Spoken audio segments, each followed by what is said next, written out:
మోహన్ రంగా గారి 35వ వర్ధంతి సందర్భంగా రాష్ట్రంలో అన్ని చోట్ల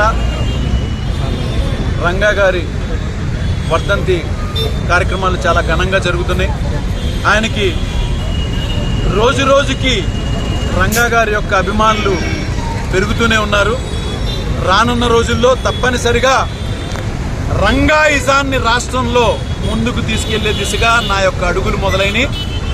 అది ఒకప్పుడు రంగా గారికి ఎలాంటి పేరైతే ప్రజల్లో, అంటే ఒక రౌడీ అనో ఒక గోండా అనో ప్రజల్లో బలంగా తీసుకెళ్లినటువంటి ఆ రోజు పాలకులు, ఆ రోజు ఉన్నటువంటి ప్రభుత్వాలు ఇవాళ చదువుకున్నటువంటి వాళ్ళు సైతం, పెద్ద పెద్ద ఉద్యోగాల్లో ఉన్నటువంటి వాళ్ళు సైతం ఇవాళ రంగా గారు అనేటువంటి ఆయన విలువ పూర్తి స్థాయిలో తెలుసుకుని ఇవాళ రంగా గారి యొక్క వర్ధంతి కార్యక్రమాలు కానీ అన్నీ కూడా ప్రజల్లోకి పూర్తిగా బలంగా తీసుకెళ్తున్నది. వాళ్ళు కూడా మా అందరితో తోడుగా ముందుకు వస్తున్నందుకు చాలా చాలా ఆనందంగా ఉంది.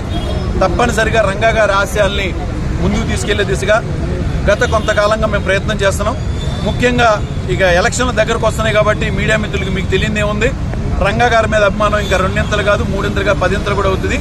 ఎందుకంటే ప్రజల్లోంచి వచ్చిన నాయకుడు, ప్రజల కోసమే పనిచేసినటువంటి నాయకుడు, ప్రజల కోసమే ప్రాణాన్ని త్యాగం చేసినటువంటి ఒక మహనీయుడిని, స్వాతంత్ర సమరయోధుల్ని ఎలా అయితే మర్చిపోరో, స్వాతంత్రం తర్వాత ప్రజల యొక్క అభివృద్ధి కోసం, ప్రజా శ్రేయస్సు కోసం ఒక స్వాతంత్ర సమరయోధుడిలాగా, అభినవ అంబేద్కర్ లాగా కష్టపడినటువంటి ఒక మహనీయుడు వంగవీటి మోహన్ రంగా గారు.